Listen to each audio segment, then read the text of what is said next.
عزیزانو نن مختصر غوندې وخت کې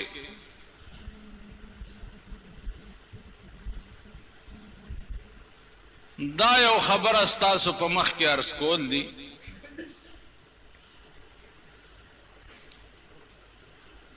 چې د امام ابو حنیفه او د امام شافعی رحمت الله علیه منځ کې اختلاف پس شي کیو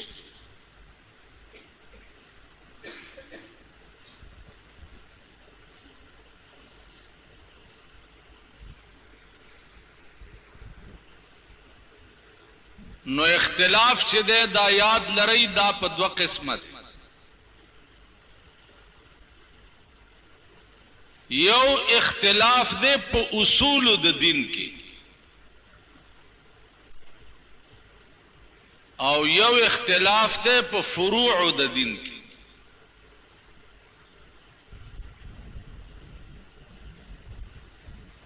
دائمه مجتهدین په منځ کې اختلاف په اصول د دین کې نو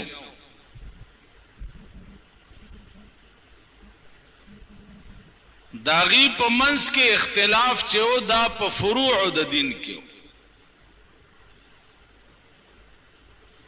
او فروعي اختلاف چې ده په دې باندې دارو مدار د کفر او د اسلام نه په دې باندې دارو مدار د حل او د حرمت نه په دې باندې دارو مدار د جواز او د عدم جواز نه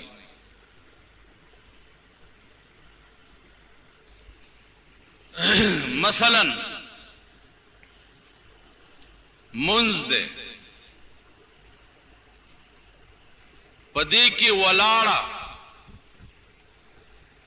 نیت چې وتړې نو تب ولاړې نو دا ولاړه چې دا د ارکانو د صلات نه ده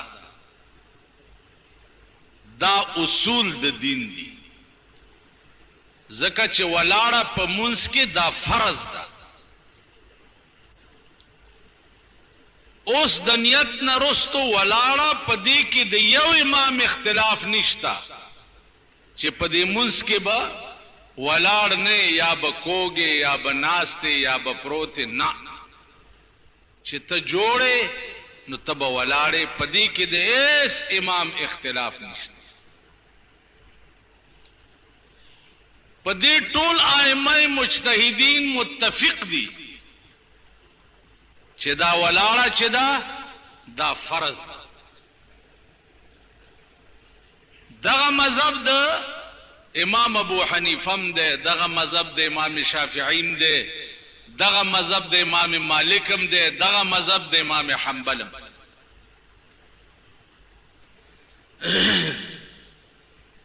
ارکله چې ولاړه فرض ده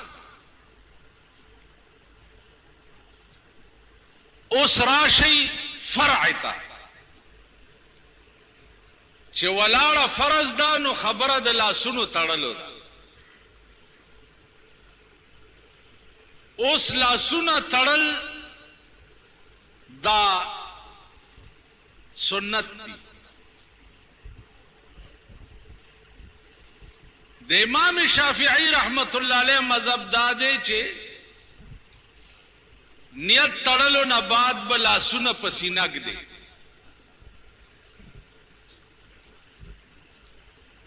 د امام ابو حنیفه رحمت الله علیه مذهب دا دی چې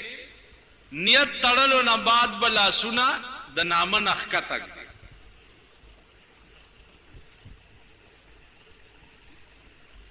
د امام مالک مذهب دا دی چې لاسونه به زوړن نیسي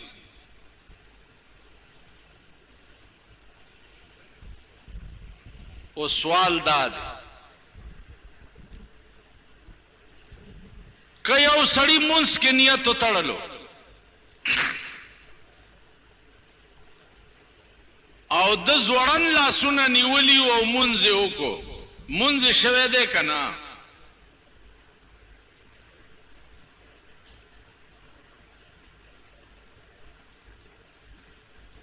او که یو سړی نیت وتړلو سملاستو بیا په ملاستی مونځ کولو مونځ شوی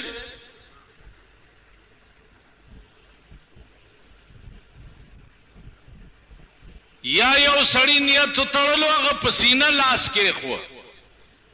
او منځ وکړو منځ شوی دی که نه یا یو سړی د نامه نه لاندې لاس کې خو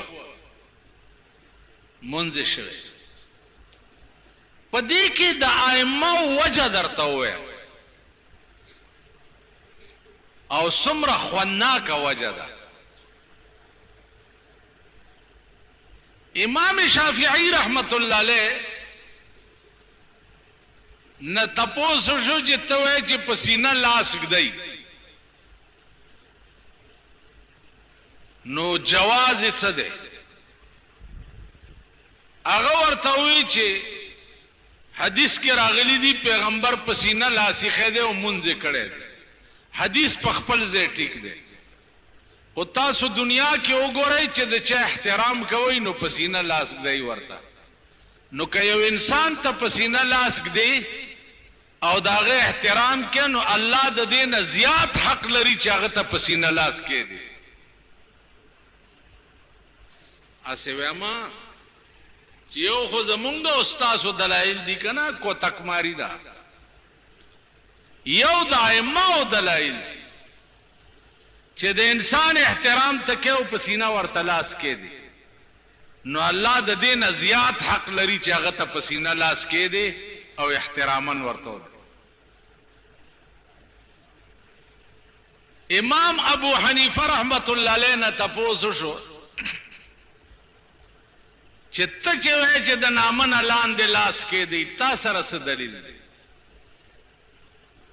او دې دلایلو ته ګوره پخواني خلق چې وو داغي هر دلیل به داسې و چې د سړي زړه ته به یې اپیل کولو زړه ته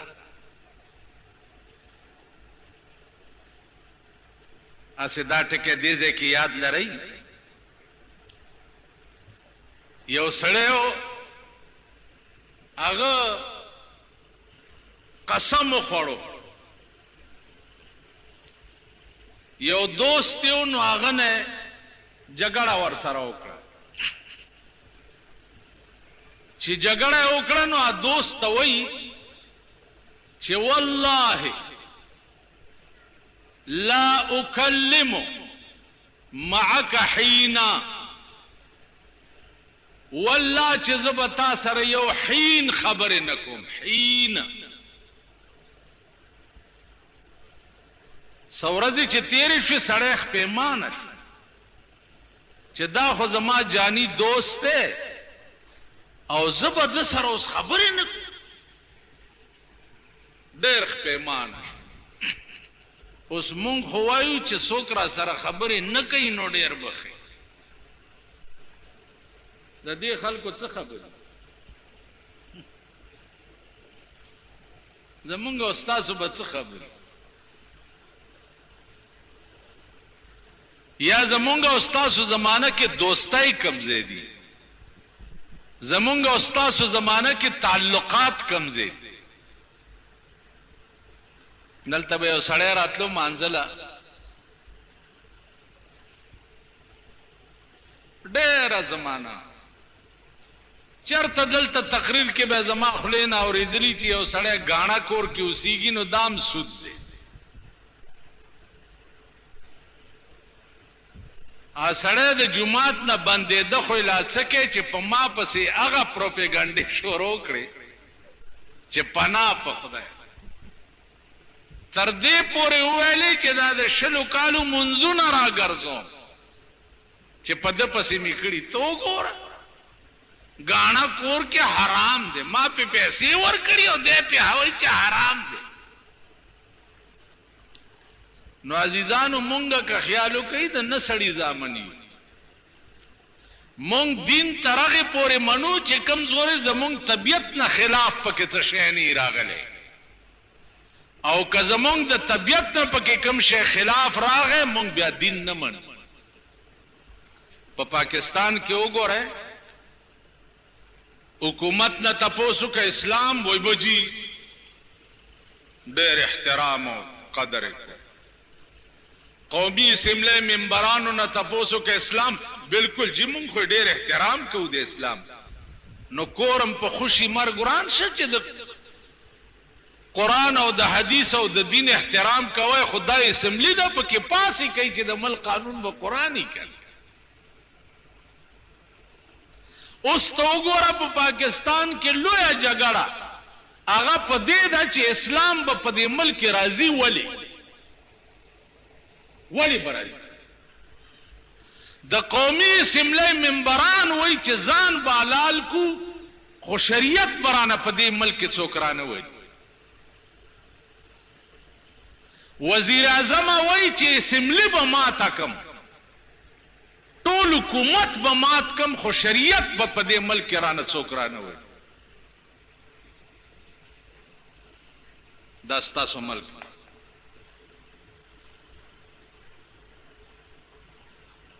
آیا داسې خبیث ملکم د دې قابلی چې یو سړی پکې اوسي چې د کم قوم او د کم ملک د مشرانو دا حالت، نو موږ د دې قابل نه یو چې موږ سره څوک خبرې وکړي. یا زه خو په ایمان درته یم چې بدي نشي دا خلقو سره، خوښ مې نه دي، شکلونه یې را باندې بد لګي.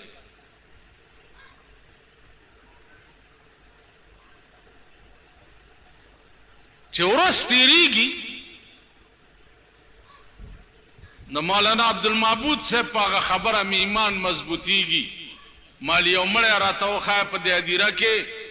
راویویستم او داسې هدیرې ته یې وکتل. ویل مړی درته ښیم خو په دې هدیره کې داسې سړی نشته چې ویې ګورې اوړه دې خوشحال شي. ویل دا ټول په قبرونو کې ناست دي او غوښې ته غوسېږي لګیا. نو زمونږ د مرګ نه رستو مونږ نه به غوښې غوسېږي او په قبرونو کې به ناست. مولانا لاهوري رحمت الله علیه په لاهور کې تقریر کړی او وی چې او لاهوریو میں تمہاری قبر آگ کی تندورے دیکھتا ہوں. ستاسو قبرونه د اور تنورونه دي. او افغانی صاحب ورته ماته لګو خیا چې بوتلو په دې مخې ورته لاس راخ کو. افغانی صاحب قرآن خوړو چې هدیرې ته مې وکته، هر قبر د اور تنور او لمبې تې راوړه. زمونږ به دا عالي د مرګ نه وروسته. نو هغه پخواني خلق چې وو، هغه خلق وو، بني آدم وو، انسانانو، ای کې انسانیت وو. اوس مونږ کې انسانیت شته؟ زمونږ د هلکانو د نوجوان طبقې ته وګوره، دی کې انسانیت شته؟ دا بني آدم.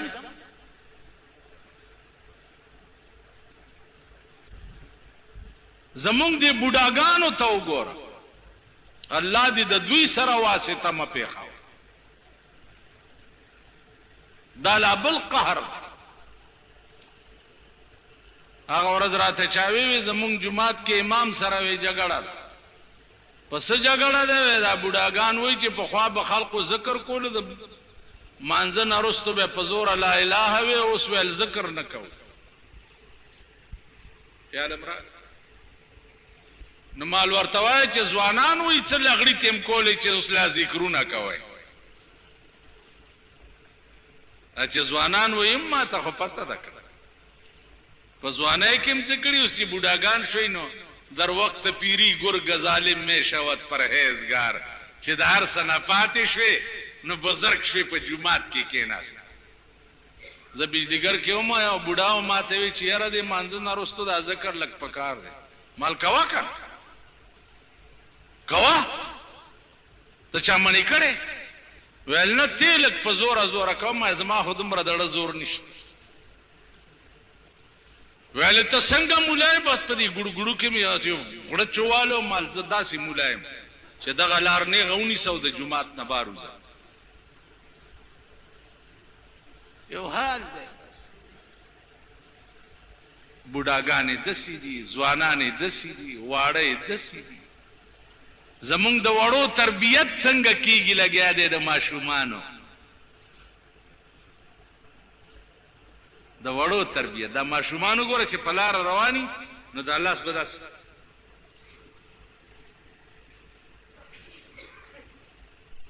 هلکه څه چل دی؟ وایي زه عمران یم. عمران بچرته کرکټ والای وې زه عمران نو د اوس نه دی واړم ډمان شو که خیری وړې دیم چې ګوري د جینکو اکی میچونه که خیری وړې بدیم میچنی شي او زړې خو دې پرېږده. اوس لا بله مبارکي مې بله شپه جلسه کې پولیس والا ورته ورکړه معلوم بارک شوه د تاڼې سیچوګانې ښځې شوې په تاڼه کې سیچو وي سیچو پېژنئ څه ته وایي څه والا یو ګل والا نه که نه سیلاب وړیه په خبره نه پوهېږي یو ګل والا ته سیچو نه وي هغې ته ایسای وي د هغه لا بیا لا ډنګا وي ایسیچو یا 3 ګلو والی یا 2 ګلو والی هغه پنجاب کې خو شروع شوه ښځه به په تاړه کې ایسیچوي په سند کې ښځه DSP ده ښځه نو اوس به سړي ښځې ته داسې سلوټ کوي ښځې ته او ایسیچو به ښځه وي نو ته به تاڼې ته او سپاینړې به هم ښځي نو ستا نیوو پسې به ښځې راځي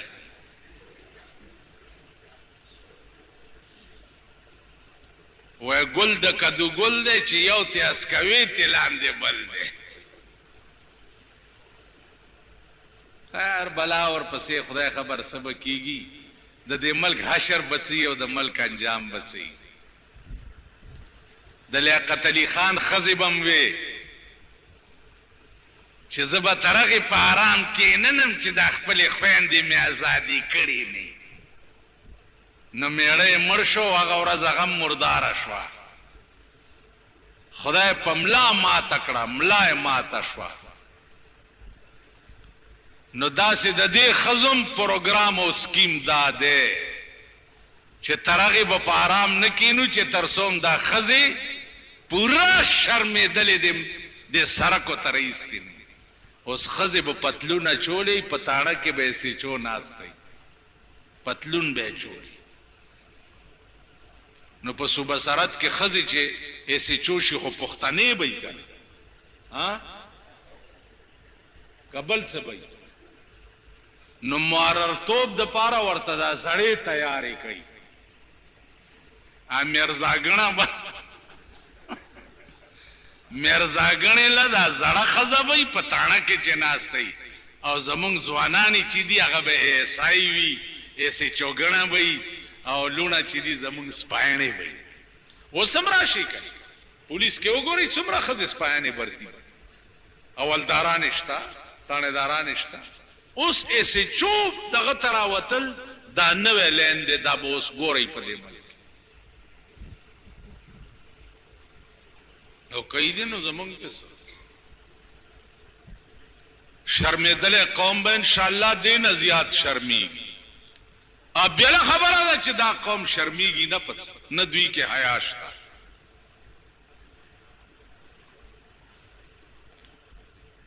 عزیزانو هغه سړي سودا پیدا شوه چې زه څنګه به د خپل دوست سره دومره موده خبرې نه کوم حین به خبرې نه کوم حین راغی ابو بکر صدیق رضی الله تعالی عنه و ما دا قسم خوړلی د خپل دوست نه چې یو حین به در سره خبرې نه کوم څه وکړم صدیق اکبر ورته وی 40 کاله ور سره خبرې مه کوه اوهو 40 کاله راغه حضرت عثمان رضی الله تعالی عنه و داسې قسم مې خوړلی د خپل دوست نه چې یو حین به خبرې نه څه وکړم هغه ورته تر مرګه ور سره مه کوه د دې دا معنا حضرت عمر ته راغی چې غرق شوم ابو بکر دا وی عثمان دا وی داسې قسم مې خوړلی حضرت عمر ورته زه تر ماښامه ور سره مه کوه بیا کوه دې سړي وی چې راشه څلورمه پوښتنه د رسول الله صلی الله علیه وسلم نه رسول الله صلی الله علیه وسلم تراغه و صاحب الصلاۃ والسلام علیک یا رسول الله. دغه سے قسم میں خړل د حین لفظ نه حین. ابو بکر را تسلوخ کاله وی، عثمان را تر مرګ وی، او عمر را تر ماخام وی، اوس تعالی رااله. رسول الله صلی الله علیه وسلم له خوند ورکو او دا درې واړه راوغفت. ابو بکر صدیق ته وی چې تا سره څه دلیل دی چې تا ورته وی چې سلوخ کاله ور سره خبره مکوا؟ هغه وی چې ما سره دلیل دی د خدای قرآن. وی وای ورته وی چې هل اتا علی الانسان حين من الدهر لم يكن شيئا مذكورا. الله وی په انسان یو داسې زمانه راغلی وا، حين من الدهر یو وخت د زمانه لم يكن شيئا مذكورا، چیز شیلا پیدا نہ. نو یا رسول الله دلته د حین نه مراد اغه سلوخ کاله خمبیر مراد دی د آدم علی السلام چې د خټه جوړه شو نو سلوخ کاله خمبیر پروتو. نو دی حین نه سلوخ کاله مراد دی. نو ما ذکر ورته وی چې سلوخ کاله د حین نه قسم پړ.